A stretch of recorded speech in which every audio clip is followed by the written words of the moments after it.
Hello and welcome to this week's episode of Lit Service, where we're fans of fiction and purveyors of dodgy writing advice. I'm Caitlin and I'm always here, so you guys know me. But I would like to introduce our guests for this week. Why don't we start with Abel and then Charlie and then Jolene, because that's the order you guys are on my screen. Sure. Yeah. Hey, thanks for having me, Caitlin. It's good to be here. I'm an author of 7 books. I write across fiction and nonfiction. I've got started out with a memoir and wrote 4 relationship guides, and I've got 2 novels as well. 2 were traditionally published. 2 of my books were traditionally published, but since then I've gone self-published and never looked back. I'm looking forward to some lively discussion. Okay, it's me now, right? Mm-hmm. Okay, because on my screen I'm last. Okay, so my name is Charlie Holmberg. I write books. No, I am a fantasy writer. I write young adult and adult novels, and I am published through the traditional branch of Amazon Publishing. But my latest book, which I happen to have right here, selfish plug, is actually through an indie press. So, there's my contribution to the discussion. Awesome. Didn't that book just come out like last week or 2 weeks ago? It did, on my mom-in-law's birthday. Nice. All right, Jolene. Okay, I actually honestly don't know how many books I have published. I've done traditional. I started with Cedar Fort, and I've also published through Tribute Books, which was a smaller publisher. Albert Whitman Teen is where the majority of my books have come out, young adult contemporary, and Simon Pulse as well. And then in the middle of those and around those, between hiring and firing agents and everything else, I have self-published a few, and they're kind of my my break books, my fun books that I do on my own. So I've got fingers and toes in everywhere. You have something at Entangled too, don't you? Oh, I do. Yes, I do. I have one with Entangled as well. Is that I told you I don't know. I probably should have written down my stats, right, before I introduced myself. Is that a sign of like one with Entangled, 1 with Simon Pulse, 2 with Tribute, and 4 with Albert Whitman. Okay. I'm at Simon Pulse too. We're publishing sisters. Yay. Yes. I don't think we write the same kinds of books, but you know. No, I don't think so. And then several that I've done on my own, both adult and young adult.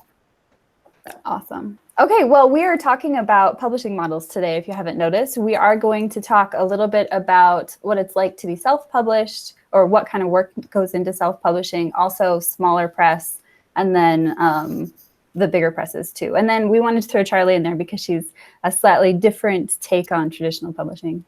And then you also have the indie publishing stuff. I didn't realize that one was indie published, Charlie. I should probably have looked at that. So let's just start with, let's talk about how we got to where we are. So do you guys, Abel, do you want to tell us a little bit about how you got to your traditionally published books and then also your indie stuff, just really quick?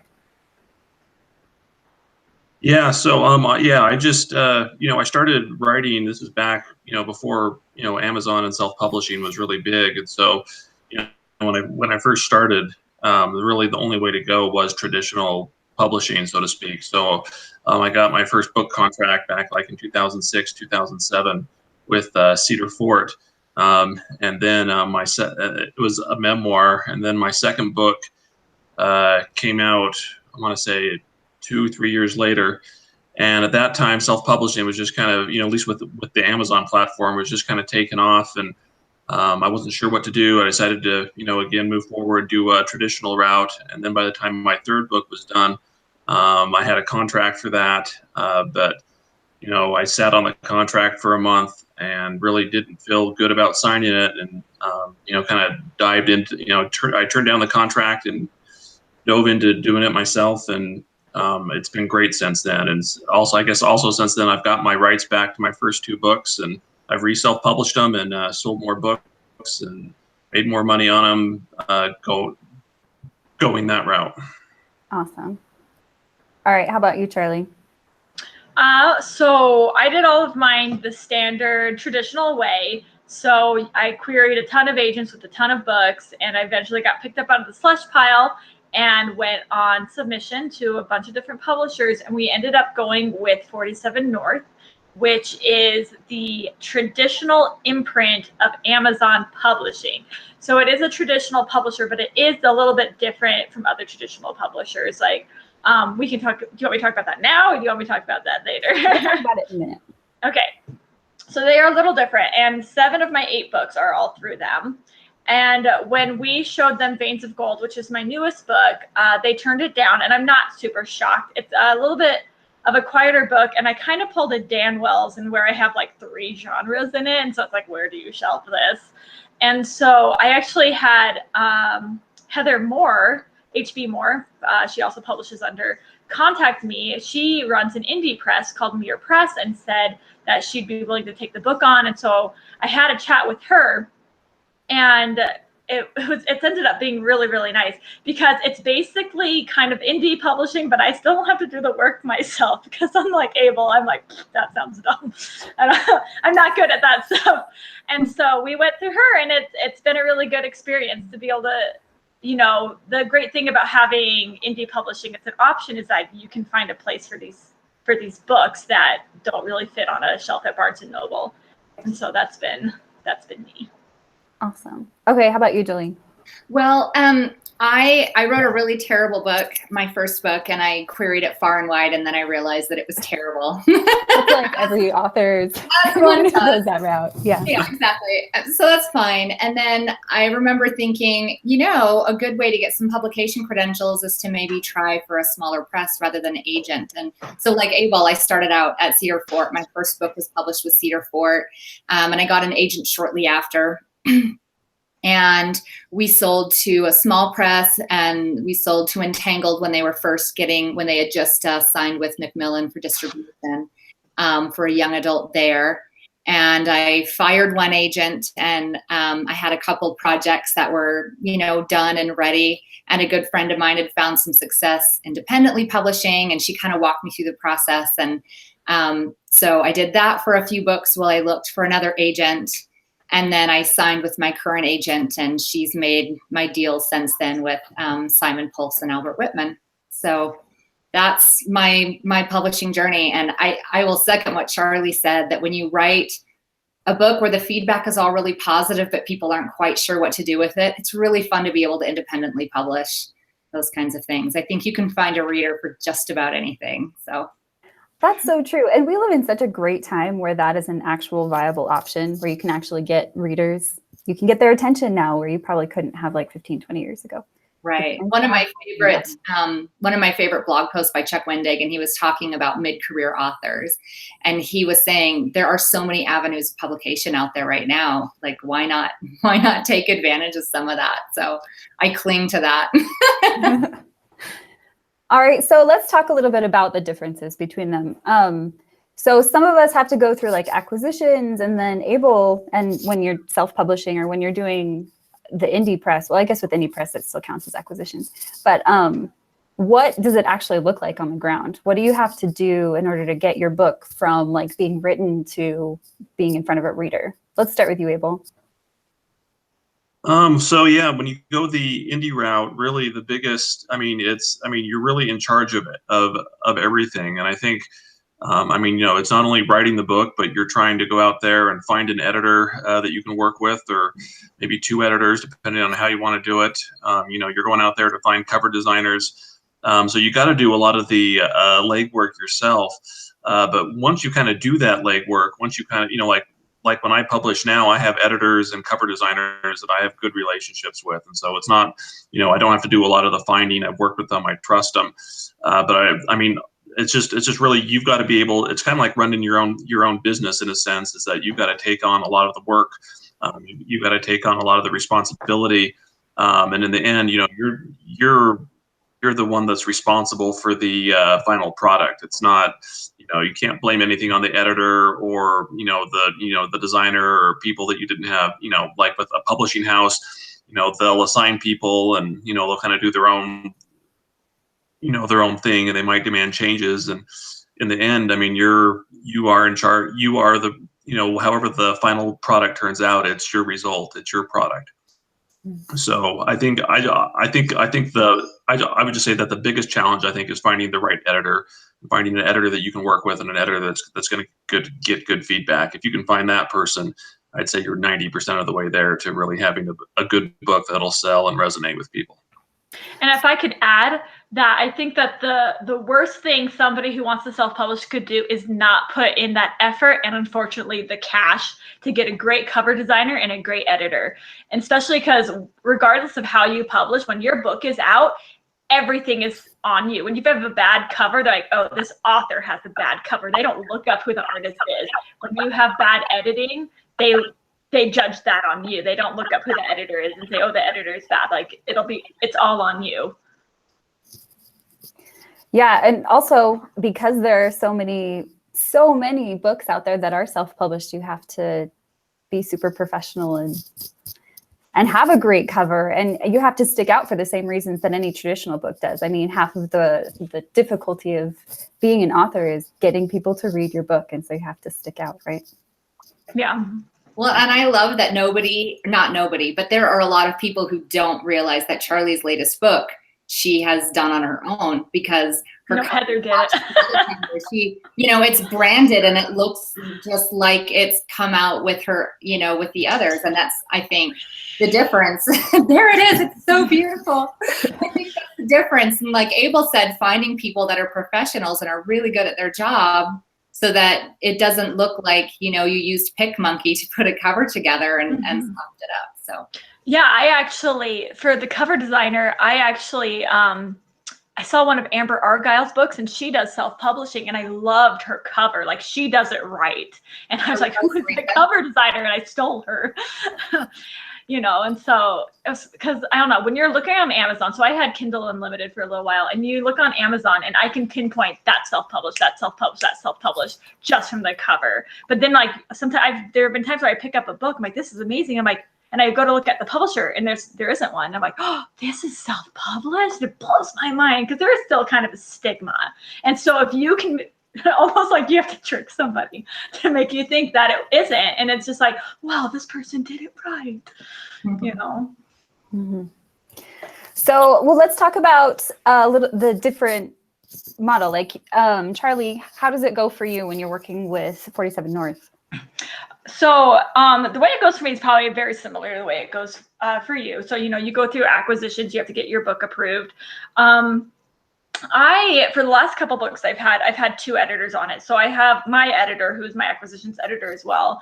He will read my book and write me up a editorial letter. And then I have a dev editor who's been with me on every book except for my first and my last. And she actually will kind of like go in and she writes her own editorial letter and goes in and like tells me all the changes I have to do. And then I do it and we send it back, and then it comes back for copy edits, and we do the proofreads and everything, and it comes out. But with Amazon, I can publish a lot faster than other ones. So my normal turnaround time is about 1 year. Whereas I believe the standard for other traditional publishers is 2 years. And so I can get my books out, pop, pop, pop. And when I have a trilogy, like all 3 books of my Paper Magician trilogy came out within a year. And so, which is great. Some people, I guess you shake your head like, that's terrifying for some people. But for me, I love it because like I can write fast and I can keep up with it. And so it's really great. And with Amazon, I know they pay differently. Like, their royalties and stuff are skewed a little differently than most traditional houses. And they also, this is the great thing, they pay me once a month instead of every 6 months, which is awesome. But because it's Amazon, it's really hard to get into bookstores because Amazon is such a big competitor. And so I have to tell all my readers, like, go whine at your local Barnes and Noble so they'll stock me. It's really hard to get into bookstores. I've been at many events where the local bookseller refuses to carry my books because I'm an Amazon author. So that's the downside. Yeah, that's so frustrating. Super frustrating. So the two of you who have been at smaller publishers, is that any different? Is that a different, do you get the full like developmental editor and then like the copy edits and the past pages and all of that? Usually that's my experience so far. It's so drastically different from smaller press to smaller press. And it's even different, you know, my experience with Entangled is not going to be the next person's experience with Entangled, you know. It's really tricky.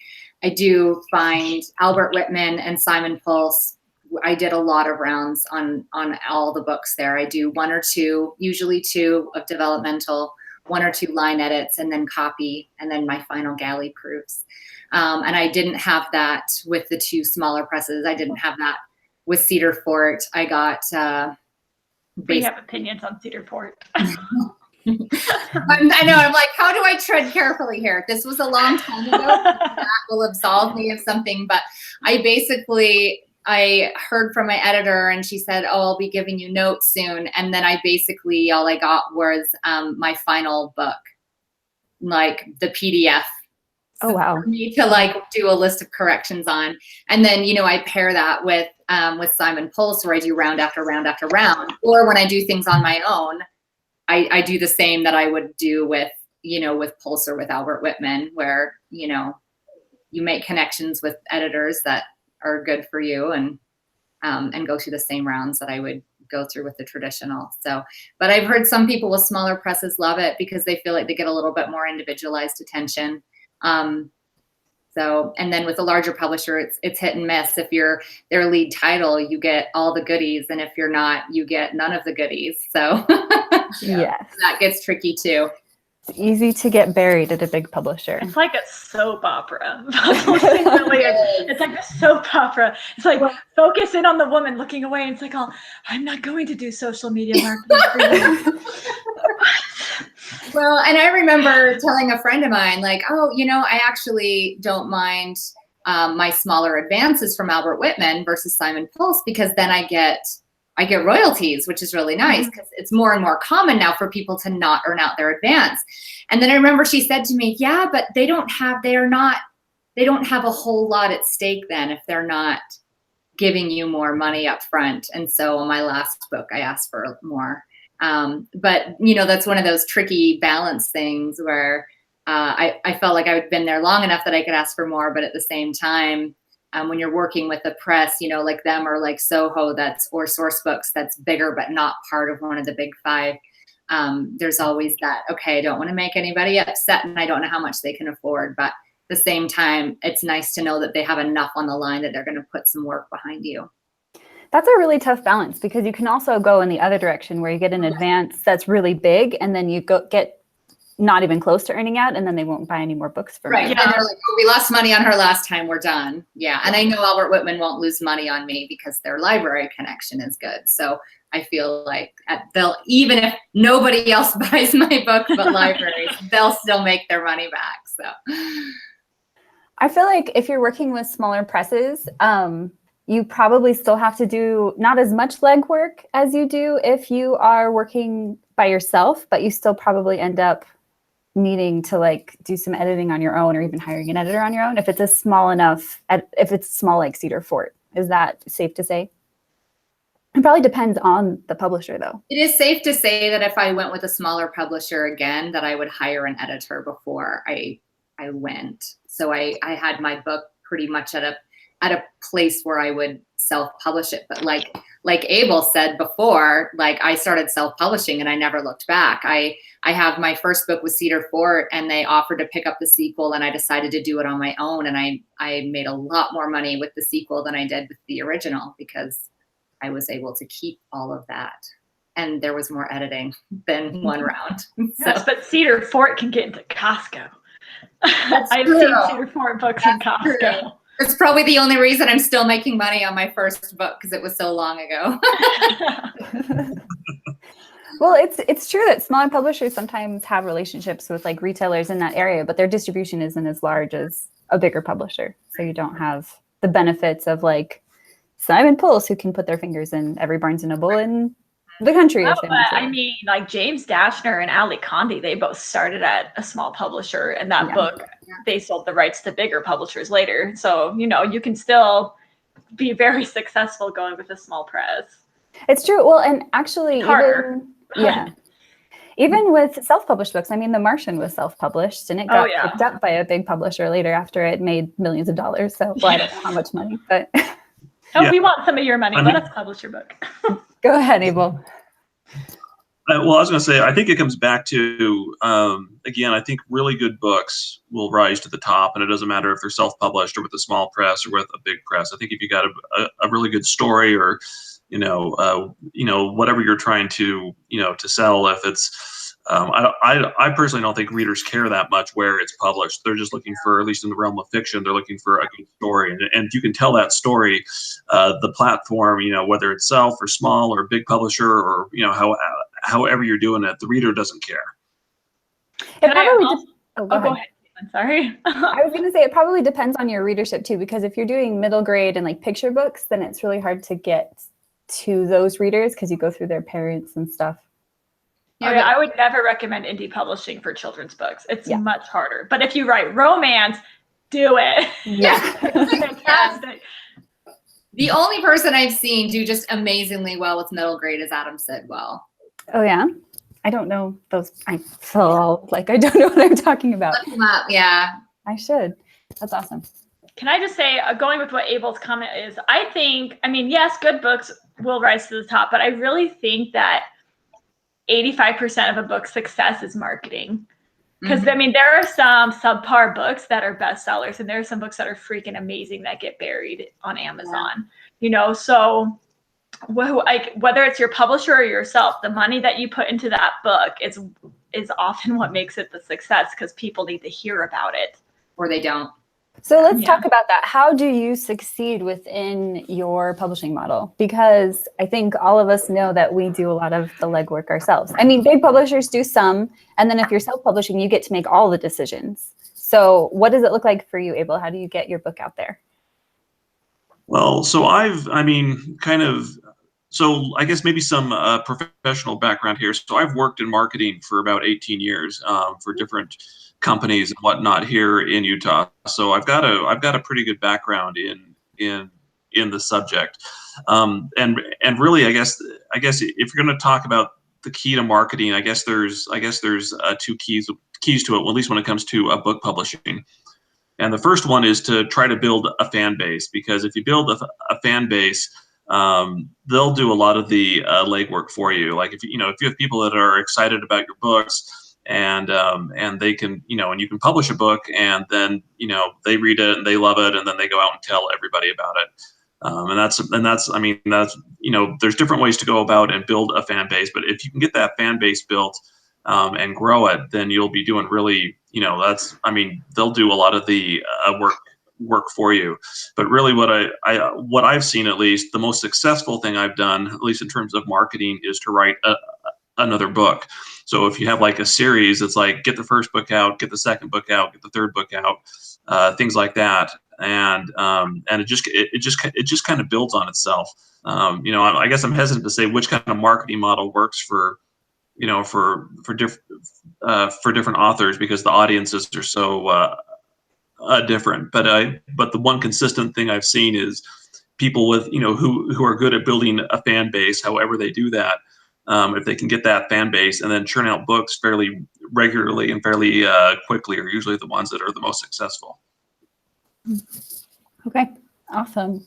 So it takes effort, though, specifically putting into the marketing. You actually have to do a whole lot to get the attention, however you get that fan base. Well, it depends. For my books, when I was at least like for my relationship guides, I have a huge fan base on that, and I really haven't. I kind of built an audience on accident. I kind of stumbled into a little niche of relationship advice that really wasn't being addressed, and so my fan base kind of found me. And so I really wasn't going out there and doing that. My fan base just kind of was on the internet searching for problems, or they had this problem and they're searching for answers, and so they found my website, and it just kind of took off from there. But nonfiction is a little bit different than fiction. With fiction, it is a little more difficult, especially if you don't have an audience. But there's ways to do it. I know some people that have success with BookBub. There's people that, there's services like a book funnel out there where you can get your book out there in front of avid readers, and try to build a base that way. Honestly though, I would say just, as long as you're writing books and getting them out there regularly, people tend to find them. And places like Amazon, especially like for self-publishing, Amazon's really good about, like, if you have, whatever you're writing, romance, science fiction, they're really good about recommending books. If people like a book and you have a book that's very similar to that book or similar to that author, it just kind of shows up. So, I'm hesitant to say what's going to work for people, other than I think if you're writing regularly and doing your best to build a fan base and build reviews on Amazon, and other services, it just kind of works out. And I say this as someone who's worked in marketing. There's no silver bullet to this. It's just it's trying different things and figuring out what's going to work for your audience, because every audience is different and the way they want to be reached and talked to is different. That makes sense. So as far as being successful within a more traditional publisher, what do you guys think about that? I think it helps if your publisher is Amazon and you're on their homepage. That's true. Amazon does definitely plug their I will second that. Well, Amazon is, that's where 80% of books are sold now, or some. It's a crazy. Is it really? I would love to see that stat. I know. I'm going to have to go look up where I found that. It was a crazy high number, the percentage of books that are sold on Amazon versus like all other platforms. No wonder everybody hates me. It's a tricky line to walk. Yeah. But if you're at so that's our recommendation, is that you just make sure your book gets on that front page on Amazon. Yeah. That's just what you have to do. But so the nice thing about traditional publishing is that you don't have to pay for your own marketing. The bad side is that you also don't get to choose your own marketing. Yes. So I've gone to like a lot of marketing classes, and they have like all these things about pumping up your newsletter and getting a book, blah, blah, blah, blah, blah. You can't do any of that if you are traditionally published. Like, you can only get a BookBub ad if you can control the price of your book. You're traditionally published, you don't get a BookBub ad, So all these like little tips and tricks don't often apply to traditionally published authors. Any like social media stuff, you could totally pay for like an ad on Facebook or promote a tweet on Twitter. You can totally have a street team and do that. But what you're able to do marketing wise is a lot smaller when you are traditionally published. But when you are marketed, you get a bigger audience. So again, it depends on how much your publisher likes you. And if you're, like Jolene said, are you a lead title or not? Mm-hmm. Yeah. If your marketing team gets on board and is super excited about your book, then you get lots of attention. And that's exactly right. If they don't, then you don't. The tricky thing that I ran into, especially when I first started with Albert Whitman, is that I had people who had been reviewing my independently published books. And I had this big, long list of people that I always sent books to. And they were like, we are not giving out that many copies, And I think now their tune probably would have changed a little bit, because they, once you realize what a big deal it is to have a certain number of reviews on your book, that it's well worth it. But, just like Charlie said, you don't always get to choose your mode, or, very often they'll run a BookBub ad on something and I hear about it from somebody else. And I think, oh my gosh, if they had let me know, then I could have promoted that as well. So I think every once in a while, things like that get lost in translation, and you think, oh my gosh, I didn't know you were going to be at this conference or that conference. I was actually in that area and could have made it. So it's little things like that. And I think, but that has more to do with communication than anything else. Sorry, go ahead. No, go ahead. When you're at a traditional publisher, it's not just you anymore, and you're the one you're not in charge. And so stuff like that happens where you have people who are working to promote your book, but you're not actually involved. So you can't, even though they're trying to promote you, like you could be standing 2 streets down and they wouldn't even know you were there. Yeah. And I think it's also important to recognize that if you don't put in the work, you're not going to stumble into good luck, but part of it is luck too. Mm-hmm. I laugh because still to this day, my 2 highest selling books are books that I independently published. that I was at the point where my agent was like, do you want me to do this? Do you want to do it on your own? And I was like, you know what? I just feel like doing this one on my own, and toss it up. And then it's always really defeating when you spend a lot of time on your next independently published book. You think, well, if I did almost nothing on that one, then the next one I'm going to put all this effort behind it, and it's going to sell gajillions of copies, and then it just tanks, you know? So it's just an interesting kind of creature where you have to put in the work, no matter whether you're independent, small press, large press. You have to put in the work and put yourself out there, and you know, be a presence and find your audience and all those things. But I do think luck is always going to play into it, you know, right project, right place, right time. And that goes for no matter what your publishing model is. I think that's still valid. It's true. And like, we've been like not talking very nicely about the big publishers. There are really great sides to going with a big publisher. I mean, if you are that lead title and you get lots of attention, like, they have fingers in all sorts of different pies. They can get you so much more attention than you can get on your own. Well, they can send you on tours. They can do all sorts of stuff because they've got lots of money to put behind you. Right. And it's easier if, you know, I write like social issue books for young adults. It's really hard to find a young adult audience online. You know, my daughter's almost 15, and all her and her friends, you know, they read on free platforms is what they read most of the time. So for me, having my book in libraries, that's where most of the letters that I get from readers, from teen readers, are teens who got it from their school library or from their local library, rather than a book that they purchased themselves. So I always find that really interesting. So that's something that a big publisher can do for me that I'm sure I could do if I independently published, but honestly, I have no idea how that would look like. Abel might know. I'm not sure. So there are pros and cons to both. We have been talking a whole lot, though. Is there anything you guys want to say specifically that we want to throw out there before we move on to doing our first chapter critique? I feel like I've been talking a lot. You go, Charlie. You have a melodic voice, Jolene. We all love listening to you. Nothing?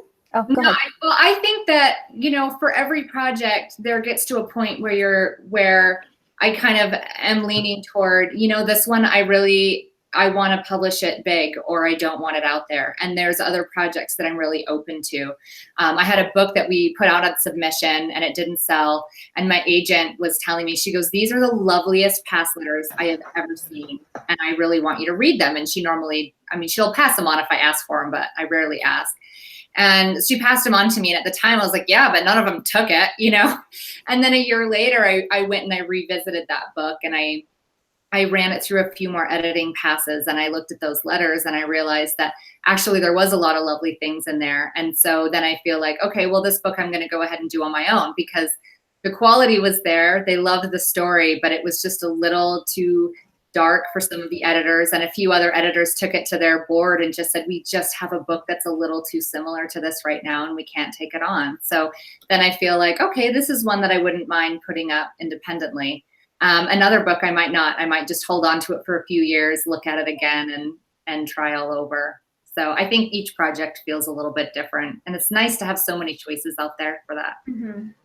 And Caitlin, you were saying that we're like getting down on the big presses, but I mean, I will say that I would only indie publish a book because the bigger presses have all rejected it. Like, I had a big press reject Veins of Gold. I had a small press reject Veins of Gold. And that's when I went to the indie. Like, for me, Jolene, you're just giving vertigo. No, I'm sorry. I had to shift in my chair.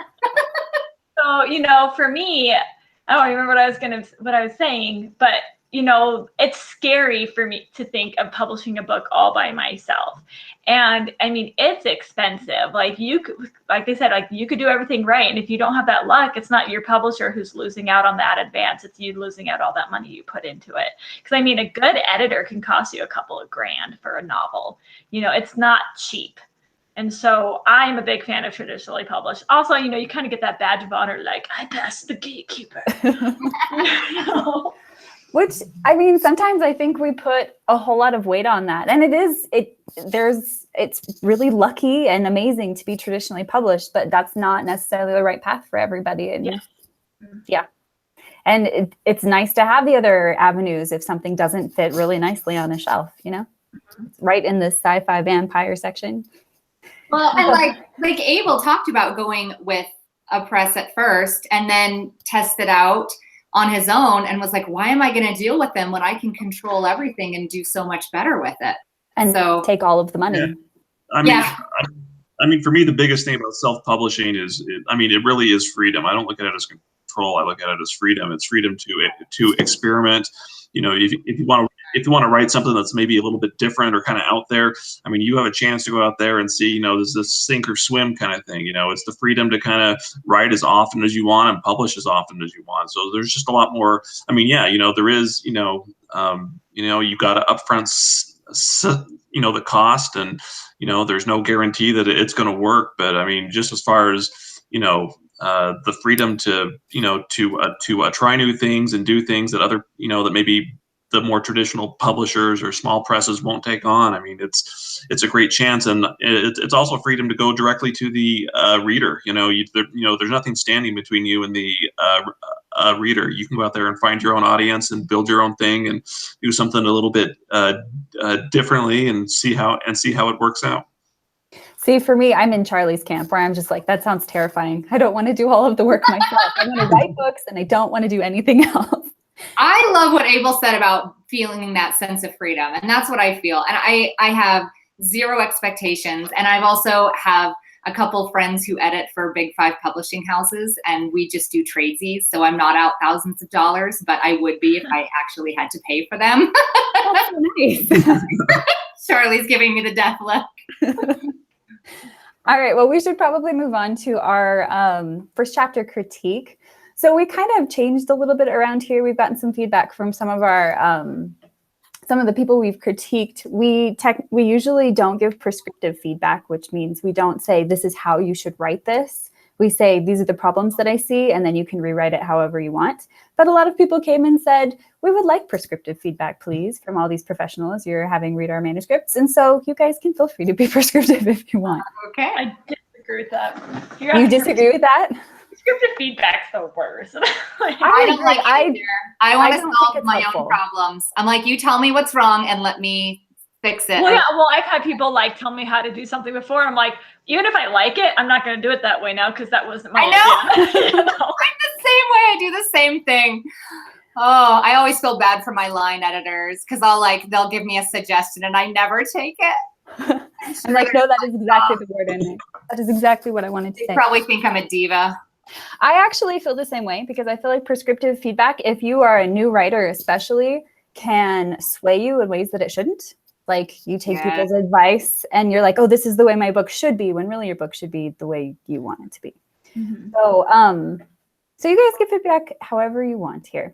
So the book or the submission that we chose for this week, I'm going to give you a quick summary. It's about a magical vampire of some kind. Like he doesn't suck people's blood, I don't think. He sucks magic out of people, it seems like. He's looking for a specific person and he stalks a girl thinking she's this specific person that he wants to find. And then it turns out that it's not her. And so he drains her and it's scary. So what are the things you guys liked about this? It had a super intriguing start. I was really interested, right off the bat. I'm like, whoa, he's got claws. Who is this guy? What does he want? What is a perfect girl? Immediately I was intrigued. First paragraph, I wanted to know what this was about. I'm right in there with you. I feel like, we got so much information and so much yearning in that beginning part that I'm just like, what is going on? I want to know. Yeah. It was the perfect amount of information. It was enough to be intriguing, but not so much that I felt like the author did a really good job of putting those details of the things that the reader needs to know without taking us out of the action. And I thought that was really well done. Also, it's really fun to be like, wait, am I in a good guy's head or in a bad guy's head? And, or, I always love not being sure, is this a good person or a not so good person? And that's always kind of fun. Mm-hmm. I really loved that there was so much that was shown. Like you were saying, Jolene, I didn't ever feel like there was info dumping. I felt like it was perfect. I saw the beginnings of a magic system, but I didn't ever feel like the author was telling me about the magic system. That was great. Right. Yeah, that was really well done. Yeah, I like the creep factor. I think that some people are saying I just, kind of really creepy and really kind of, I don't know. Yeah, just some of his descriptions, like you said, of the claws and stuff like that. I don't know. The creep factor was high, which I like, by the way. So good job on that. Good on being super creepy. Yeah, and like the end was just like the beginning. It's just like, well, what's gonna happen? Like I still like I want to know. It reads a little bit like a prologue, like oh, this is what's happening, and then like the next chapter will be in the right girl's perspective. Yeah. But who knows? Who knows? We have to read it. But yeah, I definitely wanted to know more. Yeah, I would have continued reading for sure if there had been more. Me too. Yeah. Okay, so is there anything else we want to say on good things? Got some good thigh touching in there. I was like, oh, what's he doing? It's definitely making promises about what kind of book this is going to be. I mean, that included. And so I thought that was all really well done. Yeah. I felt like the reader was promised a lot of really interesting things to come. So, Okay, so keep it up, author, whoever you are. Yeah, we didn't get their name. yeah, this is all blind. Isn't that fun? The energy. Okay, so things that might need a second look. I honestly only had really super little things like the repetition of using he at the beginning of a sentence in the first paragraph. I also noted that the syntax needed some shaking up. But this is like fine line notes. That's all I had on this was fine line stuff like that. Some overused words or it was all very, very little nitpicky stuff. Yeah, it's definitely promising. One thing I want to comment on, and this is also just in general. So I feel like a lot of authors have this thing where they want to be really mysterious, and so nobody gets a name. It's just pronouns the whole time, and sometimes that works, and that's great. But sometimes I want we're in his head, like who is he, and so. I mean, it can be done well. I mean, any rule can be broken, but sometimes I think the attempt to be mysterious can be a little aggravating because it's like, well, I know everything about this guy except who he is, So yeah, and that was kind of along my feedback. Someone said earlier that if this was a prologue, it would work good, and I would agree with that. But I think it's that same thing for me. It's like this is a prologue, and you're just kind of setting something up, kind of setting, this weird thing happened, and it's the wrong girl. And then you're going in more into the story where we're getting, who's the he and what's going. You get some more kind of details like that. I think it works. If it's the first chapter. I guess I'd have to kind of see how the second chapter is going to play out, but I think it works better as a prologue than a first chapter. And so that was really my feedback, is that if you're going to be kind of mysterious like this, I think it works in that sense, but maybe for the first chapter of a book, maybe not. And I guess part of it might depend how the second chapter plays out, but I would say it works better as a prologue than chapter one. Yeah, and like they might want the mystery because it's like, oh, he's attacking, blah, blah, blah. And then like later in someone else's point of view, you meet this guy and you don't know that the guy is the same person. And so you don't want a name. But even saying like the Zorzak approach, you're like, what's a Zorzak? But it's all that mystery. But then you're like, you know what to call it. It's like, oh, I'm going to find out what the Zorzak is. Yeah, it's true because we're not even sure he's human because he takes off his hood and he's something and he also has claws. Yeah. So I guess we know that maybe he doesn't look human, even if we don't know what he is. Don't. Yeah, and his face doesn't either. Did they say that? When he takes his hood off, she has like a real visceral reaction to. Can I mention that? That's a critique I have. So yeah, so I remember that, and then she has a silent scream. I heard that too. Silent. Like if I'm getting attacked, I am gonna scream my head off like somebody help me, not like. Yeah. Like that's why I was like, why is it a silent scream? Like, why not give us a little bit more? I mean, like he's chained her up basically, but like, why not do a little bit more? I am frozen. Are you? Oh no, Jolene was just holding very still. Okay. And along with that too was because she has something. He attacks. And she has something glowing in her palm, and it looks like she's going to attack him. And he binds her up with roots. But I'm like, well, what happened to the glowing in her palm? Like, what happened to that? Did it shoot off somewhere else? Does it take a while to charge? And like, obviously, I don't need to know everything right now, but I would like to know like, where's the glowing palm? Like, did a root wrap around it? And now it's diffused. Just give me a little bit to know, like, why didn't her attack go through? I would agree with that. On the silent scream thing, I actually thought about it. I didn't have very many notes, and so I was really thinking about the little things that that came up. And so I was thinking, if the silent scream has to do with the magic system, that's great. I would just need a little bit more lampshading that had to do with him. Or if it's because she's being strangled, like I would like to know that. Silence was intact. But if it's just because it sounds cool, then it is kind of weird. So yeah. I think. Go ahead. Go ahead. No, you're good. I'm just talking this whole time. Like, let me tell you. No, the only other critique I would have for this is at the end when we know she turns into ash. I would love personally a few more concrete details of what exactly is happening. I know he puts his mouth on her wrist and now she's ash, and it's like, I want to see that. Like, that sounds really interesting. I want to know more. So I would love more details about that. Well, it's dark enough that he kills her, but still says that he's frustrated. So yeah, I want to see. I mean, if you're going to go dark, just own it all the way, and I want to see that happen. I would agree with that. Okay, so do we have any other notes on the things that need a second look? I don't think so. Do you have anything, Abel? I know you already said a bunch of stuff, so. We're good? Okay.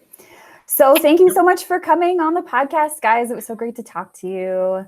Thanks for putting this together. Yeah, thanks for dealing with my crazy schedule. She asked me to do this like 2 months ago. Were you going to say something, Abel? I didn't. It's with the internet, we all like. No, I was just say, hey, yeah, thanks for having us. It's been a great conversation. I've enjoyed it. So yeah, me too. Thank you very much. Me too. It's so fun to meet authors and talk to you guys. Anyway, so just for listeners, remember this is both a video and a podcast. You can watch us either on our YouTube channel or you can listen to the much more polished and beautiful version as a podcast. What, we weren't perfect on round one, Caitlin? You guys were perfect, but sometimes I stutter and I just have to edit that out. So. And awkward pauses, all of us have that.